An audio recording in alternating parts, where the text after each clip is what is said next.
I wanted to rewrite my will in my son's name, but my neighbor called me. Stop. Come to my place immediately, alone. What she accidentally overheard saved my life.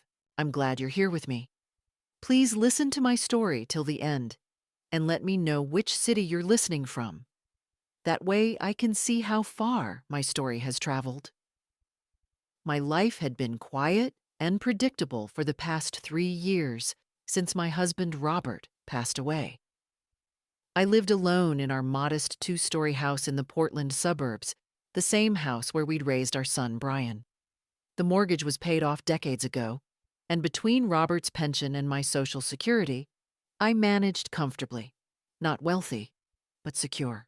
Brian visited once a month, sometimes with his wife Crystal. They'd stay for Sunday dinner. We'd talk about their jobs, their plans.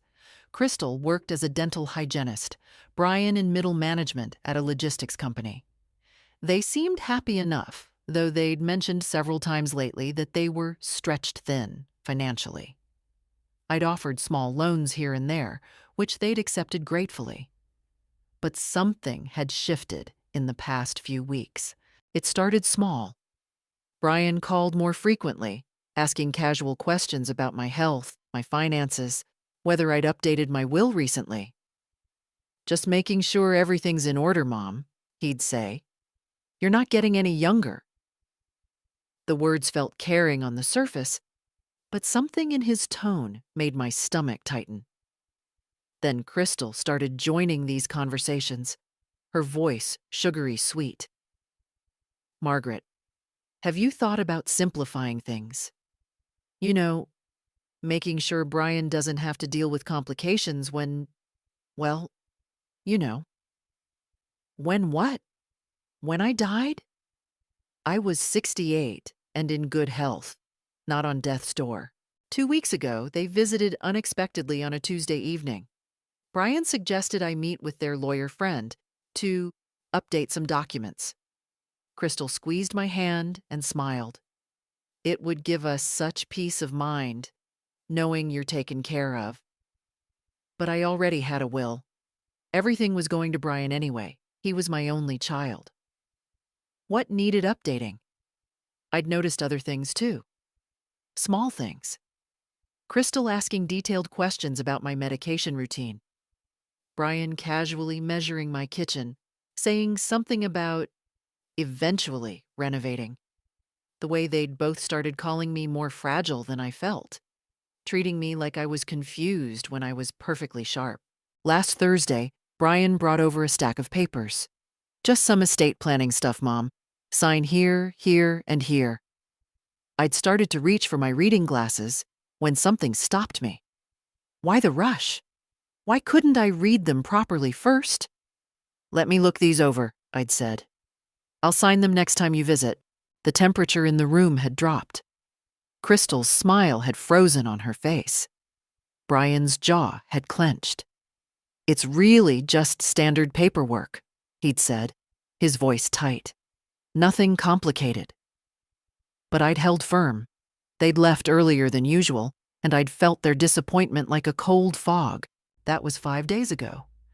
Since then, Brian had called twice daily, pressing me about those papers. Have you looked them over yet? When can we come get them signed? The urgency felt wrong.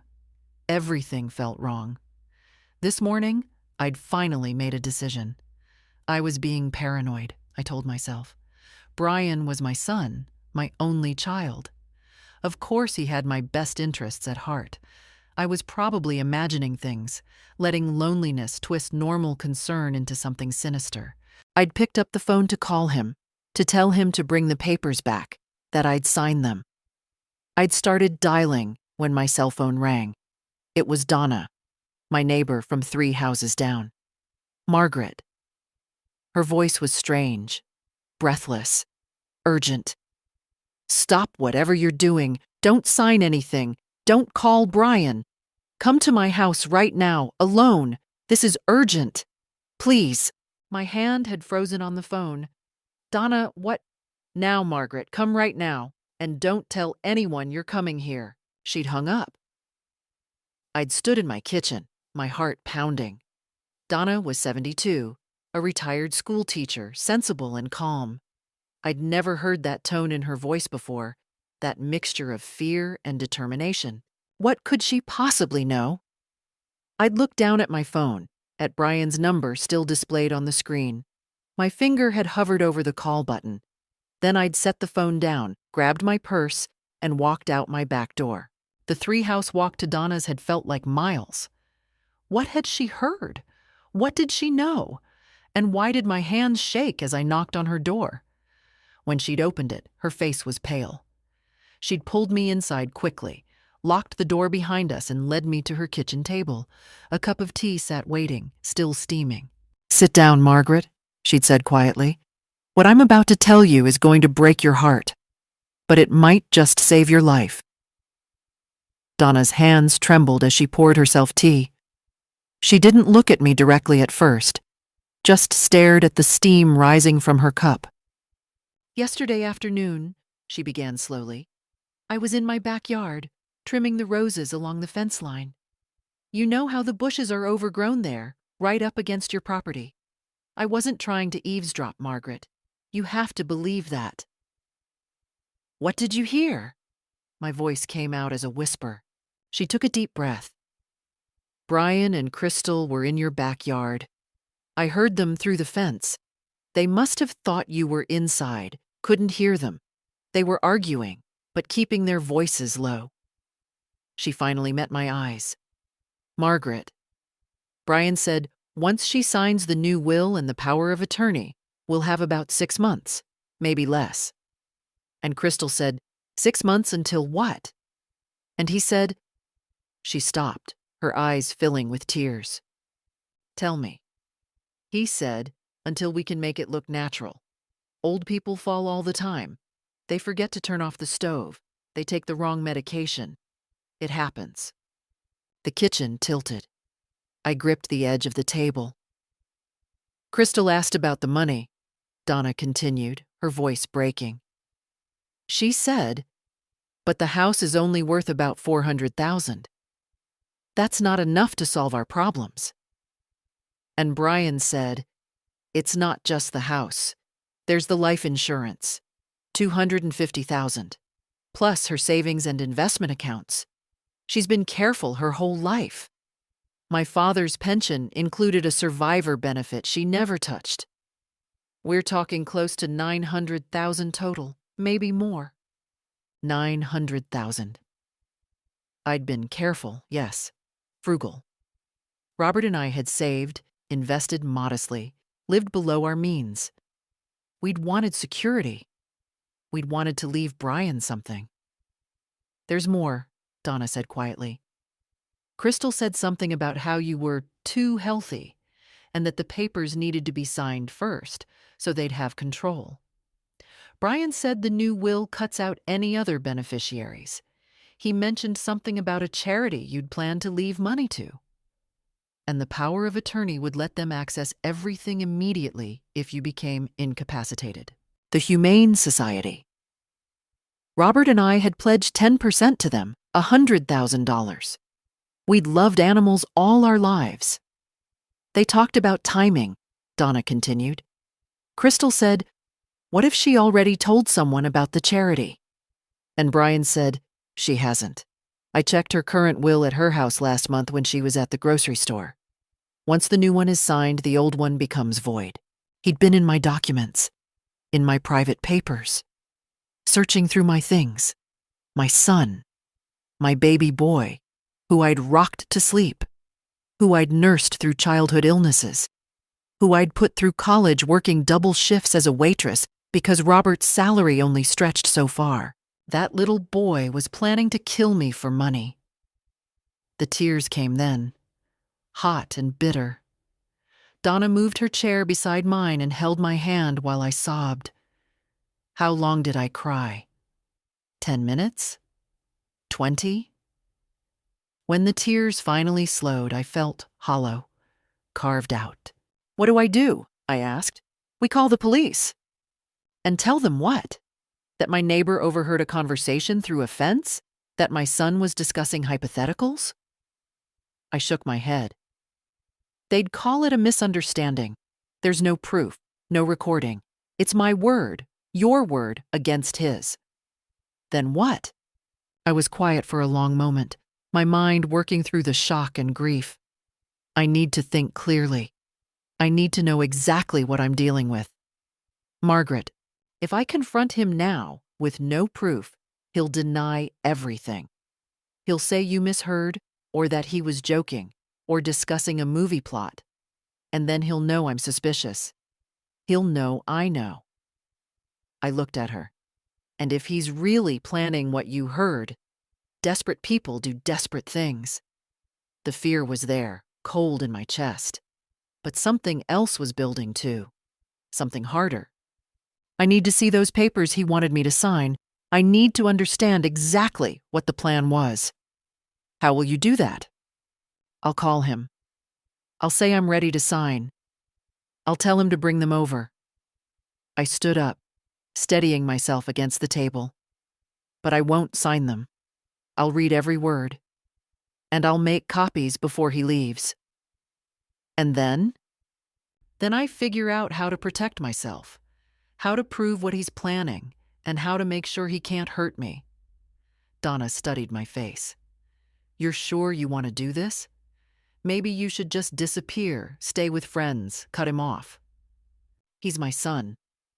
The words hurt to say. And whether I disappear or not, he's shown me who he really is. I need to know the full truth. I need to stop him, not just run away. I pulled out my phone. My hand was steadier now. It was time to start fighting back. I called Brian from Donna's kitchen, putting the phone on speaker so she could hear. Mom? He answered on the first ring. Is everything okay? Everything's fine, honey. I've been thinking about those papers you brought over. I'm sorry I was difficult about it. You're right. I should have everything in order. A pause.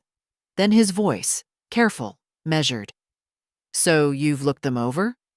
I'd like to. Could you bring them by tomorrow morning? Say 10 o'clock? I'll sign them then. Tomorrow? Eagerness crept into his tone. I could come by today, Mom. This evening even. No need to wait. Tomorrow is better. I have a hair appointment this afternoon. A lie, but believable. 10 o'clock? Sure, Mom. 10 o'clock. That's great. Really great. He sounded almost relieved. I'll bring Crystal too so she can witness the signatures. Of course he would. After I hung up, Donna and I made a plan. She'd come over at 9:30 before Brian arrived. We'd photograph every page of every document.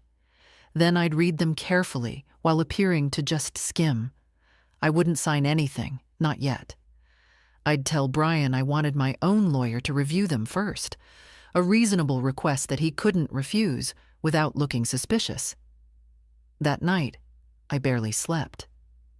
I kept thinking about Brian as a child, his gap-toothed smile, the way he'd hug me after school, the pride in his eyes at his college graduation. When had it changed? When had money become more important than his mother? Or had I simply never seen who he really was? The next morning, I dressed carefully. Neat slacks, a cardigan. I wanted to look competent, clear-headed, not like someone who could be pushed around or confused. Donna arrived at 9:30 sharp, camera ready. We set up her phone on a stack of books on the kitchen counter, angled to capture the table where I'd lay out the documents. At exactly 10 o'clock, Brian's car pulled into my driveway. Crystal was with him. Through the window, I watched them walk to the door, both of them smiling. Crystal carried a small pastry box, my favorite croissants from the bakery on Morrison Street. How thoughtful, how perfectly manipulative. Morning, Mom. Brian kissed my cheek. He smelled like his father's cologne. Had he done that deliberately? You look great. Feeling good? Just fine. I led them to the kitchen. Coffee? We brought breakfast. Crystal set down the pastry box, her smile bright. We're just so happy you're doing this, Margaret. It really does make things so much simpler. Brian pulled a manila folder from his messenger bag. I made you a copy of everything to keep. This set is for signing. He spread papers across my kitchen table. Power of attorney, new last will and testament, healthcare directive, beneficiary designation forms for my bank accounts. I picked up the will first, putting on my reading glasses.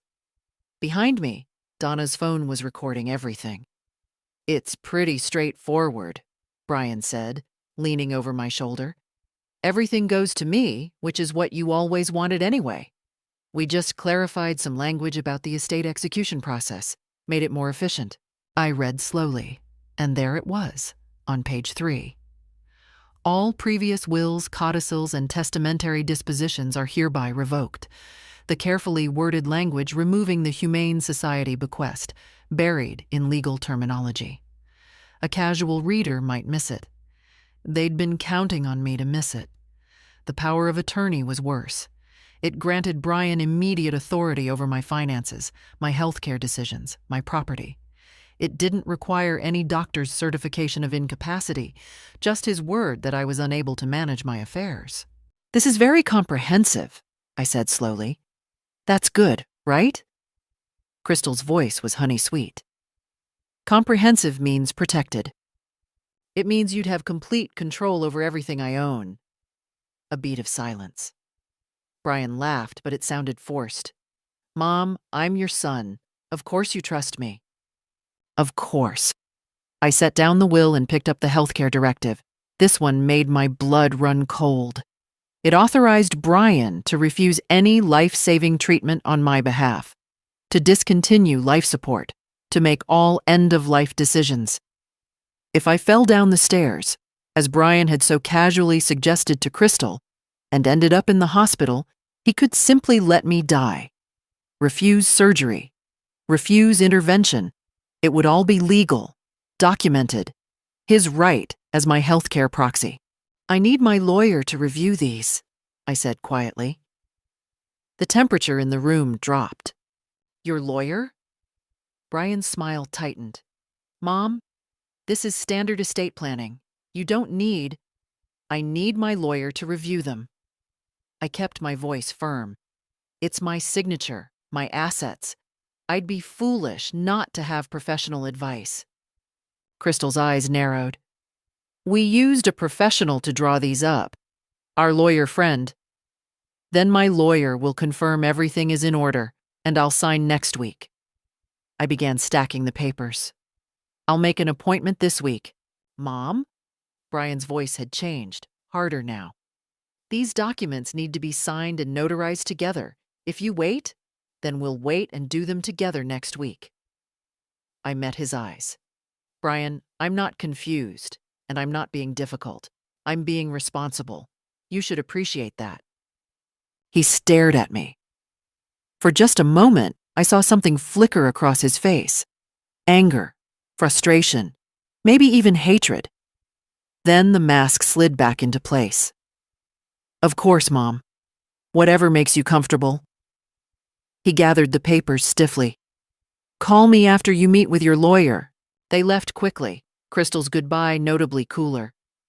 Through the window, I watched them sit in the car for several minutes, talking animatedly. Brian's hands gestured sharply. Crystal shook her head. They knew something had changed. They knew I was stalling, and that made me dangerous to them. Donna emerged from the hallway where she'd been hiding. I got everything on video. Good. I was already pulling out my laptop. Now I need to find a lawyer, a real one. Someone who specializes in elder abuse. Elder abuse?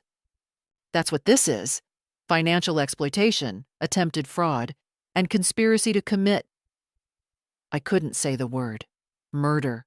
My son was conspiring to commit my murder. The point of no return had passed. Now I was fighting for my life. Monday morning, I sat across from Patricia Chen, a lawyer Donna had found through her church. Patricia specialized in elder law and had a reputation for being tough and thorough. Her office was small but professional, filled with files and law books. I'd brought everything, the documents Brian wanted me to sign, my current will, my financial statements, and Donna's video recording. Patricia watched the video twice, her expression growing darker. "This is legally admissible as evidence in Oregon," she said finally. "Your neighbor recorded a conversation she accidentally overheard on her own property. That's not wiretapping. It's simply documenting what she witnessed." "What do I do?" "Several things, immediately." Patricia pulled out a legal pad. "First, we file a new will today, explicitly stating you're of sound mind and acting without coercion. Second, we establish a durable power of attorney naming someone other than Brian, a professional fiduciary, or a trusted friend. Third, we notify your bank to flag any attempts to access your accounts.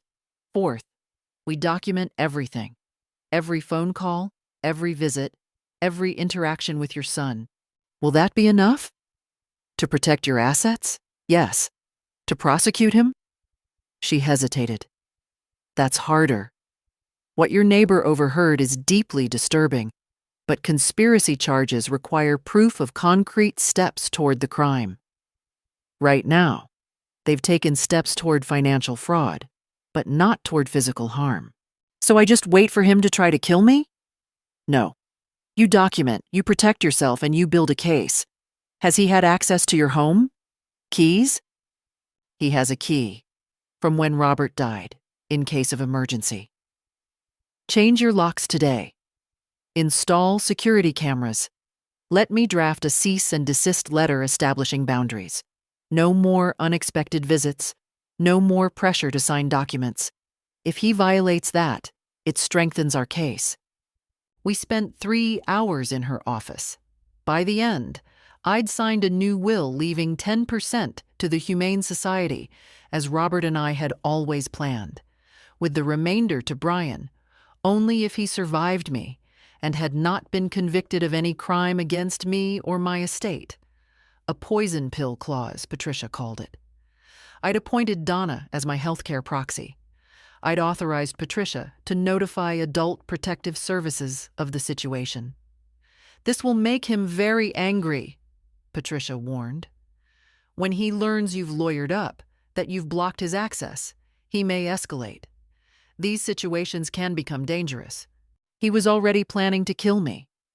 "Yes, but now he'll know you're aware. That changes his calculations." She handed me a business card. "This is a detective I've worked with before. Former Portland PD, now does private investigation. Call him. Have him install cameras. Do a security assessment. And Margaret? Don't be alone with your son. Not anymore." I left her office feeling both empowered and terrified. The fear was real. My son wanted me dead. But at least now I was fighting back. The locksmith came that afternoon. New deadbolts, new keys. The security company came the next morning. Cameras at the front door, back door, covering the driveway. A Ring doorbell. Motion sensors. Brian called 3 times that week. I didn't answer. He left voicemails, each one progressively more strained. "Mom, just checking in. Call me back?" Then, "Mom, I'm worried about you. Please call." Finally, "Mom, this is getting ridiculous. What's going on?" On Friday, he showed up at my door. I watched him on the Ring camera, watched him try his key in the lock. When it didn't work, confusion crossed his face, then anger. He rang the doorbell insistently. I opened the door but left the chain on. "Hello, Brian." "Mom?" His smile was forced. "What's with the new locks?" "Home security upgrade. The police recommended it." "The police? Why were the police here?" "Community safety meeting. They suggested better locks for seniors living alone." The lie came smoothly. "You could have called me. I would have installed them." He tried to peer past me into the house. "Can I come in?" "Actually, now isn't a good time. I have an appointment." "An appointment? With who?" "My lawyer." His face went rigid. "Your lawyer? About what?" "About my estate. I've decided to make some changes." The mask slipped. For just a second, raw fury flashed across his face. What kind of changes? That's between me and my attorney. Now, if you'll excuse me. Mom? He grabbed the door, stopping me from closing it. We need to talk about this. Take your hand off my door, Brian. Not until you tell me what's going on. Did someone put ideas in your head? That busybody neighbor of yours? Because I'm your son. Everything I've done has been for you. Your hand off my door. Crystal appeared behind him on the porch. Margaret, we're just concerned. You're acting paranoid. I'm acting prudent, and I'm asking you both to leave. Fine. Brian stepped back, but his eyes were hard. But you're making a mistake. A big mistake. We're family. We're supposed to trust each other. Trust is earned. They left, but Crystal looked back at me from the sidewalk. Her expression was calculating, cold. They sat in the car again, talking. Brian's face was red, animated. He slammed his hand on the steering wheel. Then they drove away. I closed the door, locked all 3 locks, and sat down, shaking. Donna came over within 10 minutes. She'd been watching from her window. That was dangerous, she said. I know. What if he'd forced his way in? The cameras are recording. Patricia said we need documentation. I showed her my phone, where Ring had captured everything. Brian's aggression, his attempt to use his old key, his refusal to leave when asked. You need a few days away from this, Donna said. You're running on adrenaline. It's going to crash. She was right. I felt like I'd been holding my breath for a week. That night, I barely ate. I kept checking the cameras, expecting to see Brian's car return. He didn't come back that night. But I knew he wasn't done. And I knew I needed to be ready for whatever came next. For 3 days, I heard nothing from Brian. No calls, no visits, no angry voicemails. The silence felt ominous, like the quiet before a storm. I took Donna's advice and rested. I read books. I tended my garden. I tried to process the impossible reality. My son, my only child, wanted me dead for money. On the 4th day, Wednesday morning, a massive flower arrangement arrived at my door. 24 roses, white and pink, with a card. Mom, I'm sorry, I love you. Can we start over? Brian. I photographed the arrangement, the card, everything. Then I called Patricia. Classic manipulation tactic, she said. Love bombing after aggressive behavior. Testing if you'll soften. What should I do? Don't respond. Let him wonder. That afternoon, a delivery driver brought a gift basket from the gourmet store downtown. Cheeses, crackers, chocolates, wine. Another card. Thinking of you. Please call me. B. I didn't open the food. Patricia had warned me that desperate people sometimes resort to poisoning, though she said it was rare. Still, I wasn't taking chances. The basket went directly to Donna's garage, untouched. That evening, my phone rang. Not Brian, Crystal. Margaret? Her voice was warm, concerned. I hope you got the flowers. Brian's been so worried about you. I said nothing. He thinks maybe you're upset about something. He can't sleep, Margaret. He loves you so much. Whatever's bothering you, can't we talk about it? There's nothing to discuss, Crystal. But there clearly is. You changed your locks. You won't see your own son. He's devastated. A pause. Margaret, I know relationships can be complicated, but Brian has always put you first. Always. Don't you think he deserves a chance to understand what's wrong? I'm fine. I just need space right now. Space from your family? Her voice sharpened slightly. That's not like you. Has someone been filling your head with ideas? Because I have to tell you, isolating yourself from family is a classic sign of what? Well, cognitive decline, paranoia. It happens with age, Margaret. Brian's worried you might be experiencing some confusion. Rage flashed through me, white hot. She was trying to paint me as senile, setting up a narrative. I'm 68 years old, Crystal. I'm not confused, and I'm not paranoid. I'm making informed decisions about my life and my estate. That's my right. Of course it is, but this conversation is over. Don't call me again unless I call you first. I hung up before she could respond. My hands shook with anger. They were already building their defense, their excuse. She was confused. She was declining. We were just trying to help. The next day, Thursday, I found support in an unexpected place. I'd mentioned my situation to my friend Eleanor at our weekly book club. Kept it vague, just said I was having family difficulties. Eleanor had pulled me aside afterward. I went through something similar 5 years ago, she'd said quietly. My daughter and her husband tried to convince me to sign over my house. Said they'd take care of me. I'm so glad I didn't. They divorced 2 years later, and I would have lost everything. What did you do? Got a good lawyer like you did. Set boundaries. It was the hardest thing I ever did, but it saved me. She squeezed my hand. If you need anything, someone to stay with you, a witness for meetings, anything, call me. You shouldn't go through this alone. Having Eleanor's support steadied me. I wasn't being crazy or cruel. I was protecting myself like any reasonable person would.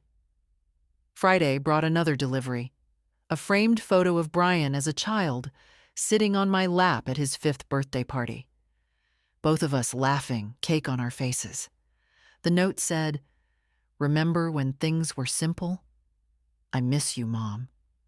The photo was meant to break me, to remind me of the sweet child he'd been, to make me doubt what I knew he'd become. I looked at that photo for a long time. I did remember that day. I remembered every sacrifice I'd made for that little boy, every double shift, every missed event with friends, every penny saved, and I remembered Donna's voice. He said, "Until we can make it look natural, old people fall all the time." That little boy was gone. Or maybe he'd never existed the way I'd thought. I put the photo in a drawer and closed it. That night, Patricia called. The cease and desist letter was delivered to Brian today. It formally notifies him that he's not to come to your house unannounced, not to pressure you about estate documents, and not to contact you except through me or by your invitation. How will he react? Honestly, probably not well. People like your son, controlling people who feel entitled to your assets. They don't like boundaries. They see them as attacks. She paused. Margaret, I need you to be very careful this weekend. Promise me you won't be alone with him. I promise. And keep documenting everything.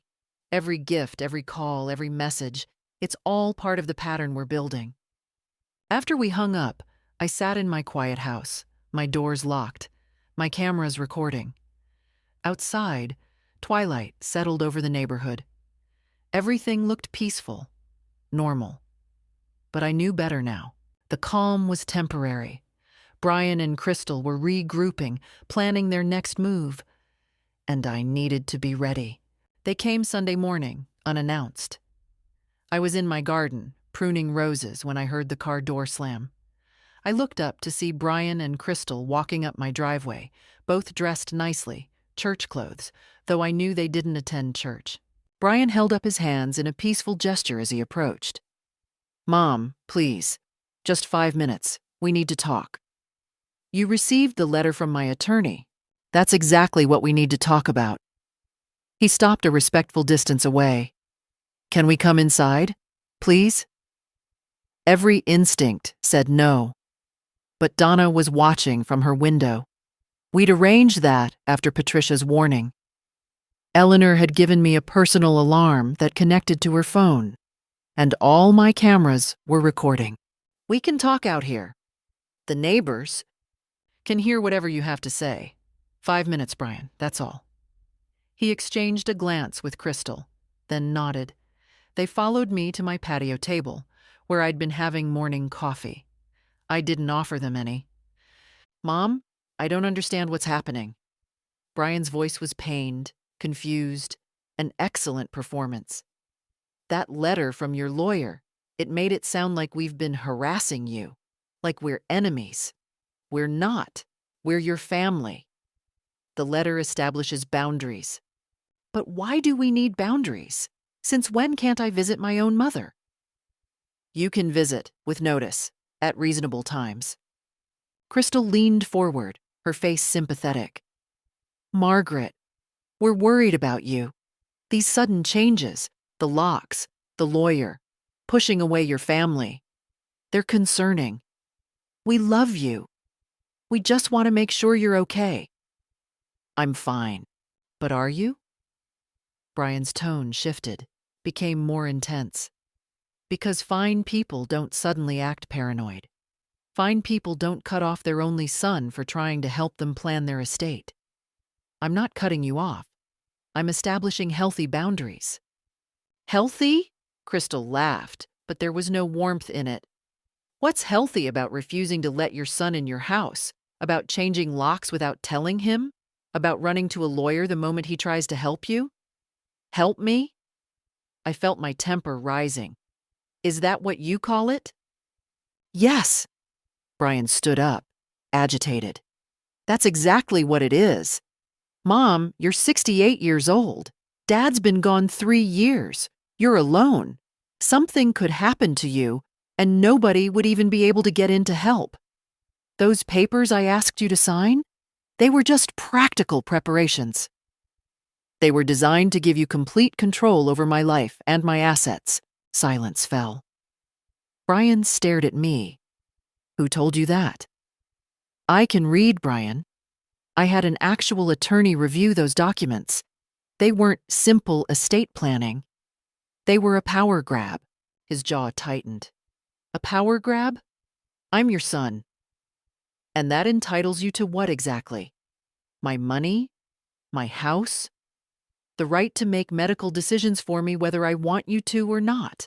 Crystal stood up too, her friendly mask cracking. "Ungrateful. That's what you are. Do you know how many children abandon their elderly parents? Brian has been here for you.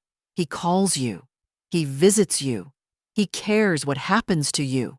And this is how you repay him? I never asked to be repaid for being a mother." "No, but you clearly have no problem punishing your son for trying to be a good son." Her voice had risen. "You're acting like he's trying to hurt you when all he's ever done is love you." "Is that what you think he's trying to do?" I asked quietly. "Love me?" "Of course!" Crystal was nearly shouting now. "What else would he be doing?" "Stealing from me, controlling me, planning my death." The words hung in the air like a bomb. Brian went very still. "What did you say?" "I said you're planning my death. For the money." "That's insane." But his voice had changed, become flat, dangerous. "That's absolutely insane. Who put that idea in your head?" "Nobody put it there. I know what you're planning." "You know nothing." He stepped closer, and for the first time, I felt physically afraid of my son. "You're a paranoid old woman who's been listening to gossip." "I heard you, Brian." The lie came out smoothly. "In the backyard, talking about making it look natural, about falls and medication errors." His face went white, then red. You couldn't have." "But I did." Crystal grabbed his arm. "She's bluffing. She has to be bluffing." But Brian was staring at me with pure hatred now, all pretense gone. "You've ruined everything. You stupid, selfish." He caught himself, breathing hard. "Get out of my yard," I said quietly. "Both of you. This isn't over," Crystal hissed. "You can't cut Brian out.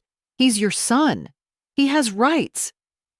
"He has no rights to my assets while I'm alive and after I'm dead?" I smiled coldly. "Well, My new will is very clear about what happens if anyone contests it or if I die under suspicious circumstances. Every penny goes to charity. Brian's hands clenched into fists. For a moment, I thought he might actually hit me.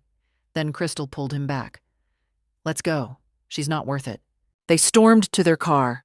Brian slammed the door so hard I heard it from the patio.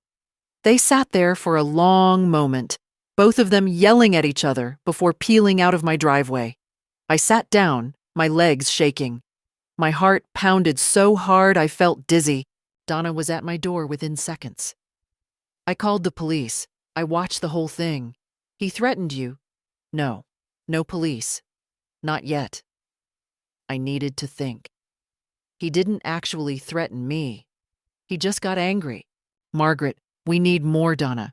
We need enough to make charges stick." I pulled out my phone, sent the ring footage to Patricia. But now we have them showing their real faces. Now we have proof of their hostility. Now the real war had begun. Patricia called an emergency meeting for Monday morning. She'd reviewed all the footage from Sunday, listened to the audio recording. Her expression was grim. "This escalation is exactly what I was afraid of," she said. "They've dropped the pretense. Now they're desperate and angry. That makes them dangerous." "What do I do?" "We go on offense. I've been in contact with that detective I mentioned, Tom Bradley. He's been investigating your son since last week. Financial records, social media, background. He's found some interesting things." She opened a folder and spread documents across her desk. Bank statements, credit card records, loan applications. Your son is in serious financial trouble. He and Crystal have over $90,000 in credit card debt. They took out a second mortgage 2 years ago. They've got a car loan they're behind on. Crystal's been gambling. Online poker, casino trips to Spirit Mountain. They're drowning. I had no idea. They hid it well. But 6 months ago, Brian started researching Oregon estate law, inheritance procedures, and... She paused. How to contest wills and establish mental incapacity in elderly parents. My stomach turned. He also downloaded several articles about accidental deaths in elderly people, false statistics, medication interactions, all deleted from his computer, but Bradley was able to recover them. That's premeditation? Yes. Combined with the recording of their conversation, the aggressive documents he tried to get you to sign, and the pattern of escalating behavior, we have enough to go to the police. More specifically, to the district attorney. Will they prosecute? Bradley thinks so. The DA's office has been cracking down on elder financial abuse. This case has conspiracy, attempted fraud, and credible threat of harm. It's exactly the kind of case they want to make an example of. My hands trembled. If we do this, there's no going back. Brian goes to prison. If you don't do this, Brian might succeed in killing you. She was right.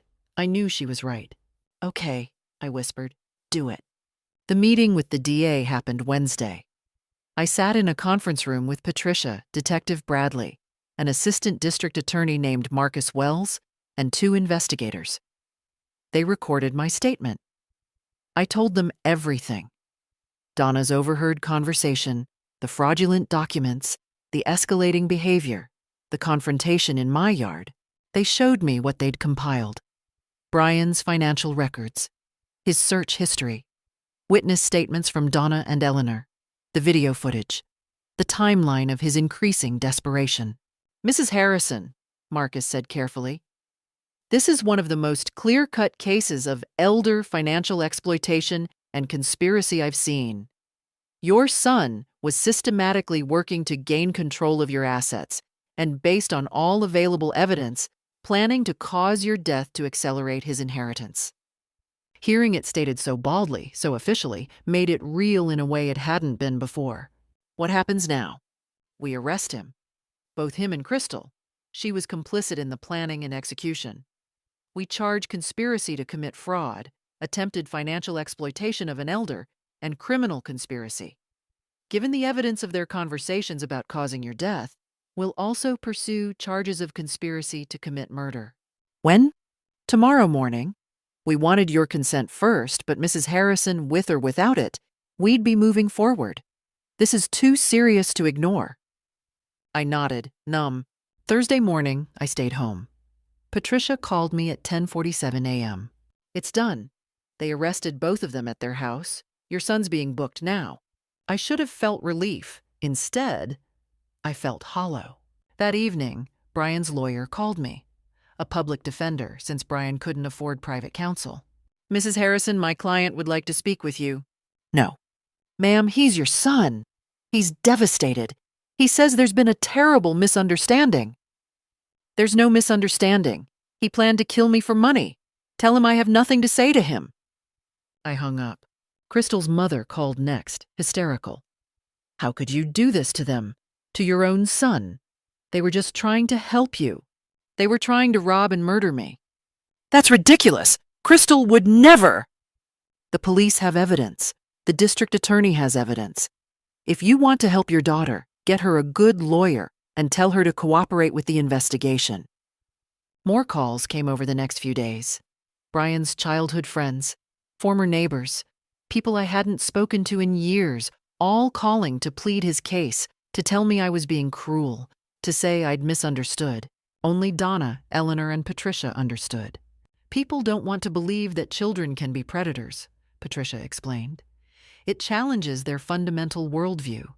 It's easier for them to believe you're confused or vindictive than to accept that your son wanted you dead. The preliminary hearing was set for 3 weeks out. Until then, Brian and Crystal were both out on bail, though they'd been ordered to stay away from me. Restraining orders were in place. I should have felt safe, but I knew better. Desperate people, cornered people, didn't just give up. They got more dangerous. The night before the preliminary hearing, my alarm went off at 2:17 a.m. I woke to the sound of breaking glass. My kitchen window. My heart slammed against my ribs as I grabbed my phone, pressed the emergency alert that connected to Eleanor and to the police.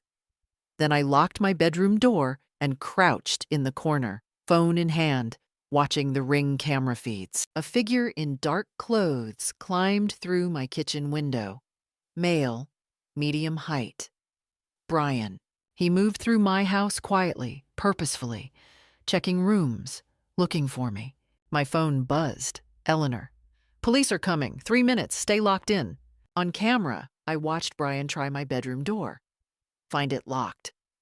Mom? His voice was soft, almost pleading.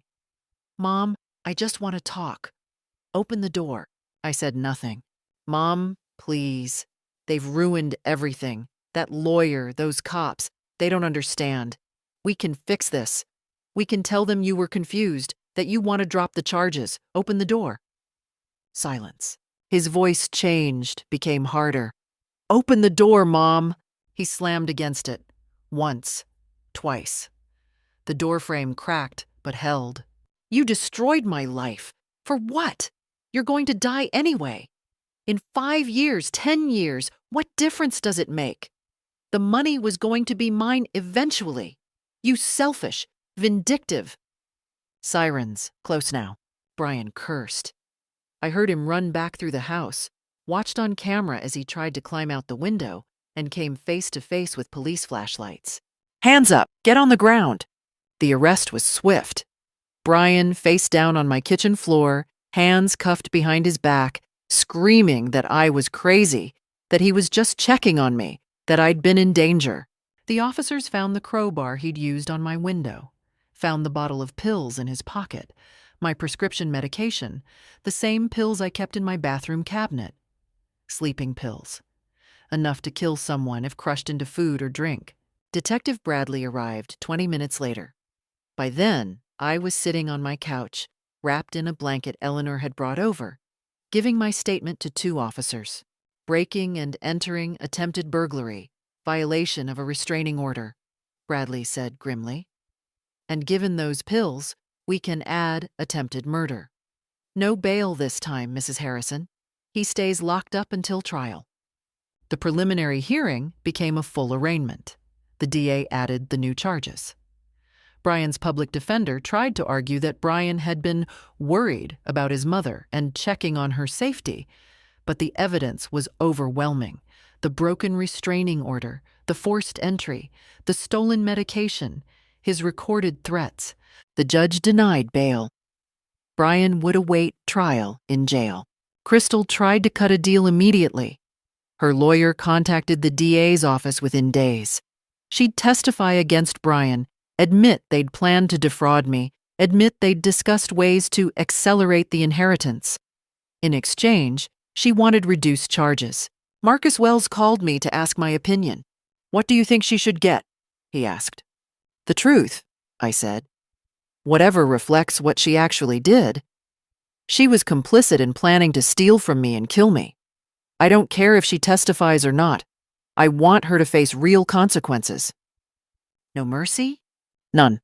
Crystal ended up pleading guilty to conspiracy to commit financial fraud and conspiracy to commit murder. She got 8 years, with possibility of parole after 5. Brian went to trial. His defense was that he was in debt and desperate, but never actually planned to hurt me. His lawyer tried to paint me as paranoid, tried to suggest Donna had misheard the backyard conversation, tried to explain away the search history and the documents as just research. The jury deliberated for 3 hours. Guilty on all counts: conspiracy to commit financial fraud against an elder, attempted financial exploitation, conspiracy to commit murder, and attempted murder for the break-in. The judge, a woman in her 60s with steel gray hair, looked at Brian with cold disgust during sentencing. "Mr. Harrison, you targeted the woman who gave you life, who sacrificed for you, who trusted you. You saw your mother not as a person, but as an obstacle to money you felt entitled to. You researched ways to kill her and make it look natural. You attempted to steal her autonomy, her assets, and ultimately her life. This court finds you to be a danger to society and to your victim specifically. 25 years, no parole eligibility for 15. Brian's face crumpled.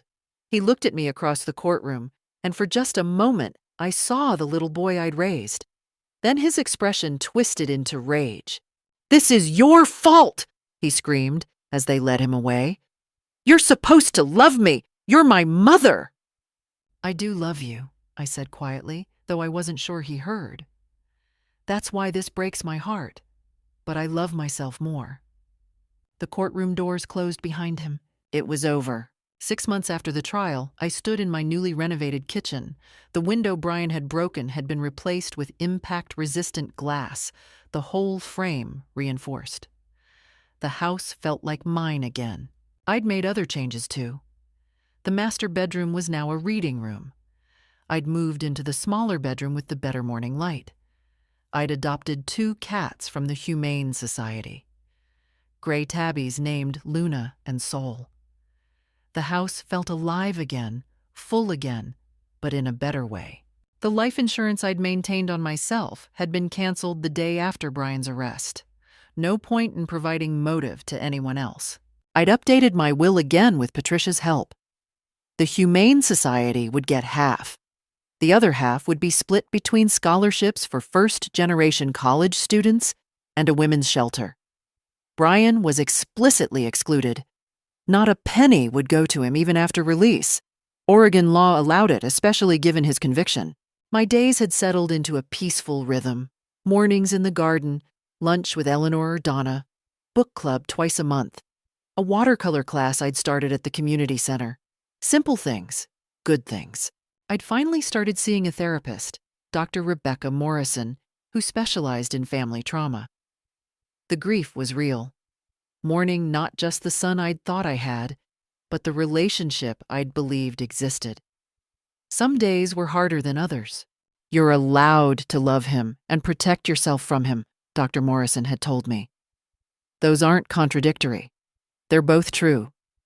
I kept no photos of Brian displayed, but I hadn't destroyed them either. They were boxed in the attic. Maybe someday I'd look at them again. Not yet. Eleanor and I had grown close through all of this. She understood in a way few others could. We took trips together, a weekend to the coast, a week in San Francisco. I was rediscovering independence, joy, possibilities. Donna remained my closest confidant. We had coffee every morning, either at her kitchen table or mine. Luna and Sul loved her. Sometimes we talked about Brian, sometimes we didn't. She never said, "I told you so," though she would have been entitled to it. The neighborhood had largely moved on from the scandal. At first, there'd been gossip, stares, awkward silences when I walked to the mailbox. But time passed. Other dramas emerged.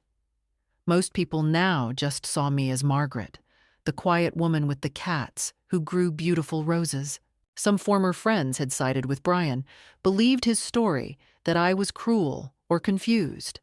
I'd lost those relationships. It hurt, but Dr. Morrison helped me see it as natural selection. People who couldn't believe a son would victimize his mother weren't safe people for me anyway. New friends had emerged. Other women from book club who'd had their own family difficulties. A widower from watercolor class who'd been estranged from his children over his decision to remarry. Survivors recognized each other. I heard about Brian and Crystal through Patricia, who kept track of their situations through professional channels. Brian was in Oregon State Penitentiary. He'd been written up twice for fighting in the first 3 months. He'd refused several invitations to family counseling programs. His cellmate had told a guard that Brian spent most of his time raging about the injustice of his situation, blaming me, blaming the system, blaming everyone but himself. He'd written me letters, 3 of them. Patricia had screened them first. They'd been full of justifications, accusations, and demands. "You owe me" appeared in all 3. I'd read them once and filed them away. I never responded. Crystal had ended up at Coffee Creek Correctional Facility. According to her mother, who'd called me once, I'd listened politely but briefly. Crystal had found religion in prison and was attending every Bible study and chapel service available. Her mother seemed to think this should earn her early parole. I'd wished her well and hung up. Crystal's addiction to gambling had apparently been severe. Her mother had discovered that Crystal had stolen jewelry and money from family members before the attempted fraud against me. The family had been in denial. Now they couldn't avoid it.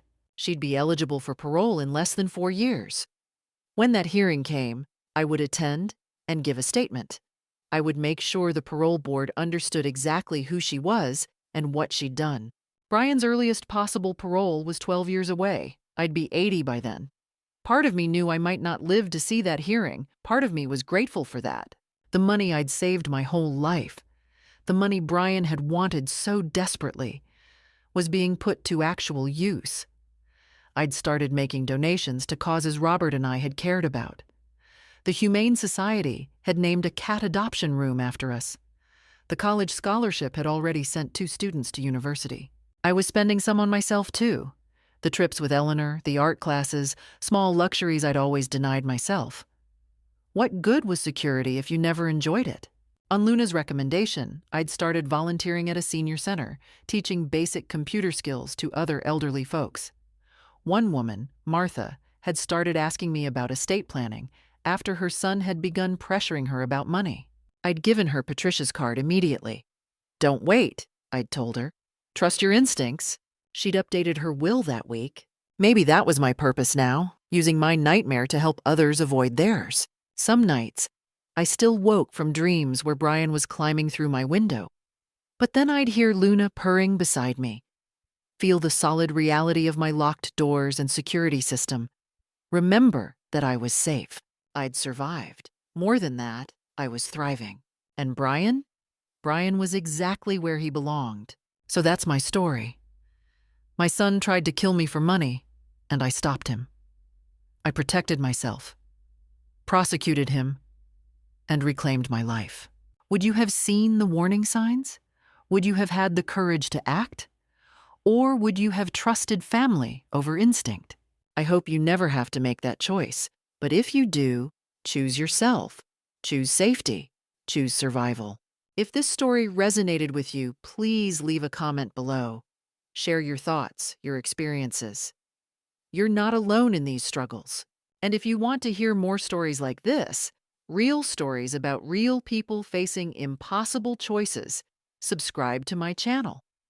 I share these truths so others can recognize danger before it's too late. Thank you for listening. Thank you for believing me. And remember, family should be safe.